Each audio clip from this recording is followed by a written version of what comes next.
Hello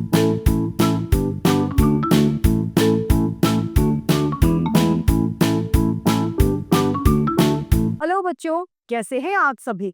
मैं आशा करती हूँ आप सभी लोग स्वस्थ और प्रसन्न होंगे। आज हम हमारा पाठ सतरंगी धूप को पढ़ेंगे और समझेंगे। इस पाठ को हम सभी एक कविता के माध्यम से पढ़ेंगे। आइए शुरू करते हैं। यह है पाठ 17 सतरंगी धूप। बीती रात हुआ उजियारा। रात क्या हुई? बीत गई यानी समाप्त हो गई। और अब क्या हो गया? अब उजाला हो गया। घर आंगन में उतरी धूप। अब घर के आंगन में और घर पर धूप का आगमन हो गया। धूप आ गई है। कण कण में पत्ते पत्ते पर हंसती गाती बिखरी धूप। अब मिट्टी का कण कण है यानी लेश मात्र में भी धूप आ जाती है। सभी पत्तों पर धूप छा जाती है। हंसती हंसती धूप यानी मीठी मीठी धूप अब निकल के आ चुकी है। सवेरा हो गया है। पर्वत की चोटी पर उछली झरनों के संग खेली धूप। अब वो पर्वत की चोटी पर कूद कर पहुंच जाती है। वो क्या है? धूप। और झरनों के संग खेलने लग जाती है। सागर की लहरों पर नाची सबकी बनी सहेली धूप। सागर के लहर जैसे ऊंची हो रही है, नीचे हो रही है, उन्हीं पर धूप भी ऊंची नीची हो रही है। और सहेली जो है वो सबकी बन गई है। कौन? धूप।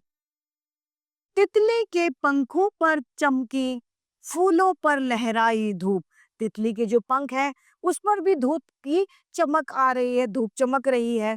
और फूलों के पर भी धूप लहरा रही है। जैसे धूप लहरा रहे हैं, जैसे फूल लहरा रहे हैं, उसी पर धूप भी लहरा रही है। धरती के कोने कोने में नई चेतना लाई धूप।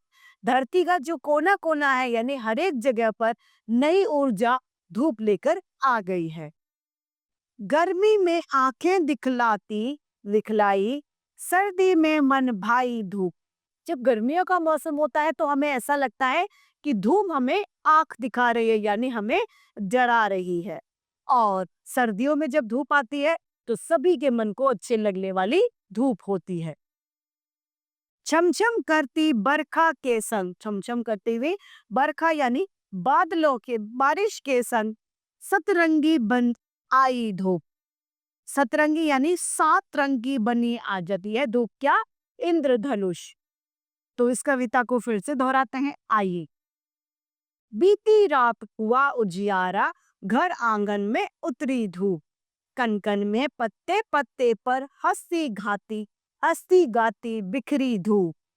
पर्वत की चोटी पर उछली झरनों के संग खेली धूप। सागर की लहरों पर नाची सबकी बनी सहेली धूप। तितली के पंखों पर चमकी फूलों पर लहराई धूप। धरती के कोने कोने में नई चेतना लाई धूप। गर्मी में आंखें दिखलाई, सर्दी में मन भाई धूप।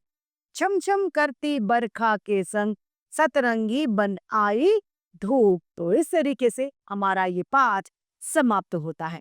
मैं आशा करती हूँ आप सभी को यह पाठ भली भांति रूप से समझ में आया होगा। आज के लिए इतना ही। फिर मिलते हैं। धन्यवाद।